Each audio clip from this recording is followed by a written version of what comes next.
속보. 트럼프 미국 대통령 베네수엘라 폭격. 마두로 체포해 국외로 압송. 드디어 도널드 미국 대통령이 해냈습니다.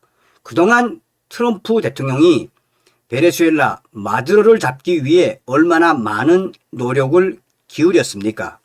종송산TV 좋아요, 구독, 알림은 큰 힘이 되겠습니다. 자, 하나하나 설명을 해드리도록 하겠습니다. 36년 만에 대자비 1월 3일 미국에 축출된 중남미 대통령. 역사는 정확히 36년이라는 시차를 두고 정교한 평행 이론을 완성했습니다.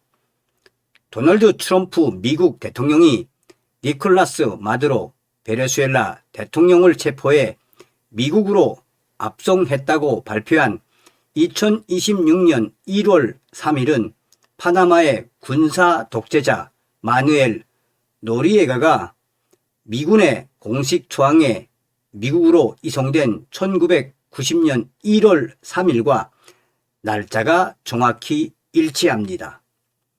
한 나라의 현직 또는 실질적 국가 원수가 자국 영토에서 미군 특수부대에 의해 신병이 확보되어 제3국으로 강제 이송된 사례는 1989년 미국의 파나마 침공 작전인 정의로운 대위 이후 처음 있는 일입니다. 외교가에서는 이번 사건을 21세기에도 여전히 작동하는 미국의 힘에 의한 현상 변경의 결정적 사례로 주목하고 있습니다. CIA 정보원에서 공적으로 노리에가는 누구? 마누엘 노리에가는 본래 미국의 친구였습니다. 1980년대 파나마의 실권자였던 그는 냉전 시기 중남미의 공산화 세력을 막아내려는 미국 중앙정보국 CIA의 핵심 정보원으로 활동하며 미국으로부터 자금과 정치적 후원을 받았습니다. 그러나 그는 이러한 밀월 관계를 악용해 콜롬비아 마약 카르텔과 결탁, 미국으로 유입되는 코카인 밀매의 중개자 역할을 하며 막대한 부를 축적했습니다. 미국이 그를 제거하기로 결심한 것은 그가 넘지 말아야 할 선을 넘었기 때문입니다. 그는 마약 범죄가 드러나자 반미 노선으로 급선회했고 1989년 대통령 선거에서 야당이 승리하자 선거 무효를 선언하며 권력을 놓지 않았습니다. 결정적인 방아쇠는 그해 12월 파나마 주둔 미군 장교가 파나마 방위군에게 사살당하고 또 다른 미군 장교 부부가 폭행당하는 사건이 터졌습니다.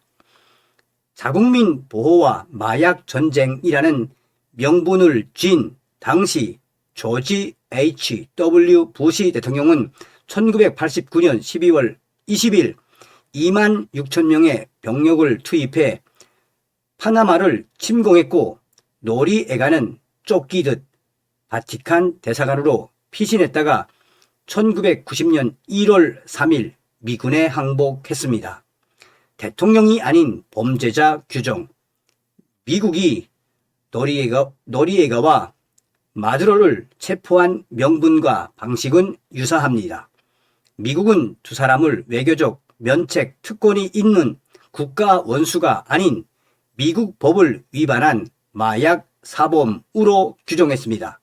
다만 노리에가는 대통령이 아닌 파나마 방위군 사령관으로 대통령 뒤에서 군림한 실권자였다는 차이가 있습니다.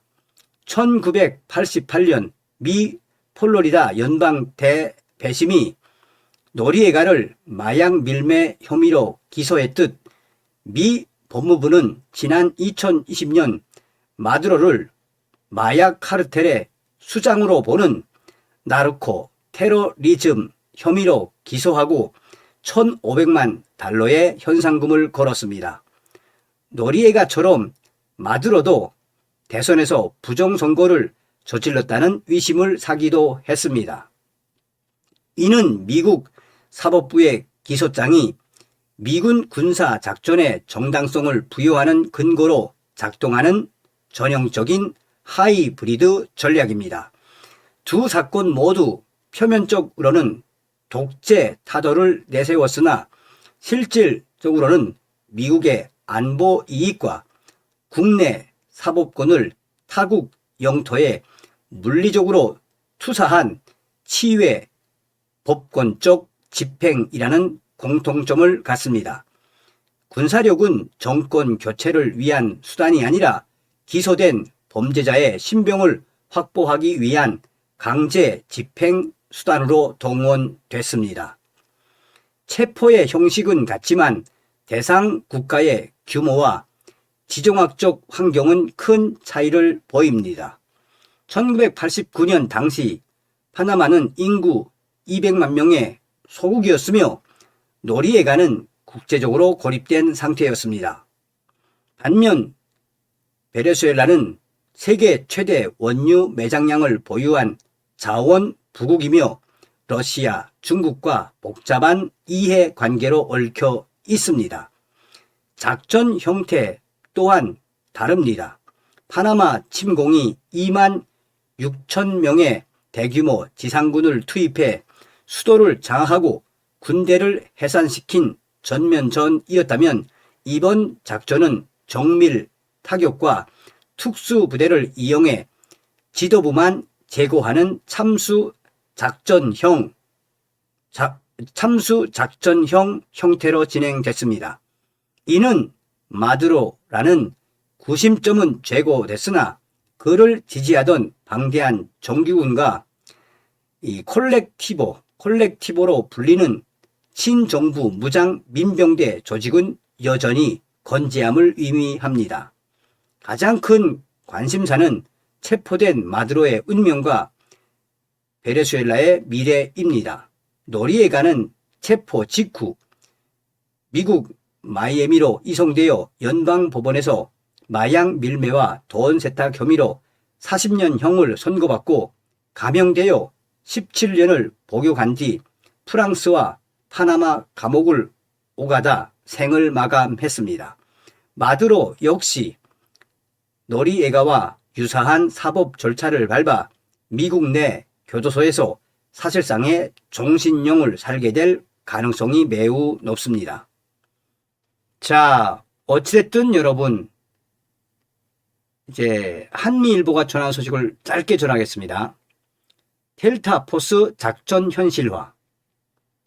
도널드 트럼프 미국 대통령은 니콜라스 마두로 베네수엘라 대통령과 그의 부인을 생포해 국외로 압송했다고 3일 현지 시간 발표했습니다. 트럼프 대통령은 소셜미디어 트루스 소셜을 통해 미군과 사법당국의 공조로 마두로 대통령 부부를 생포하여 베네수엘라 밖으로 이송했다고 밝혔습니다. 미군은 3일 새벽 베네수엘라 수도 카라카스 등 주요 시설에 전격적인 공습을 단행했습니다. 이번 체포 작전에는 미 육군의 엘리트 특수부대인 델타 포스가 투입된 것으로 알려졌습니다. 현지 언론은 공습과 동시에 카라카스 상공에서는 전투기가 저공 비행하는 모습과 수차례의 폭발음이 관측됐으며 도심 전반에서 대규모 정전이 발생했다고 보도했습니다. 마두로 정부는 즉각 국가 비상사태를 선포하고 이를 미국의 심각한 군사적 침략으로 규정하며 강하게 반발했습니다. 그동안 트럼프 행정부는 마두로 대통령을 마약 테러 및 범죄 조직 연루 혐의로 기소하고 체포 보상금을 올리는 등 지속적으로 압박해 왔습니다. 또한 베네수엘라는 마약 관련 범죄 외에도 2020 미 대선 부정선거에 깊이 관여한 것으로 알려졌습니다. 트럼프 대통령은 이번 작전의 세부 사항을 논의하기 위해 현지 시간 오전 11시, 한국 시간 4일 새벽 1시 자택인 마라라고 리조트에서 기자회견을 열 예정입니다. 다음 시간에 뵙겠습니다. 멸국.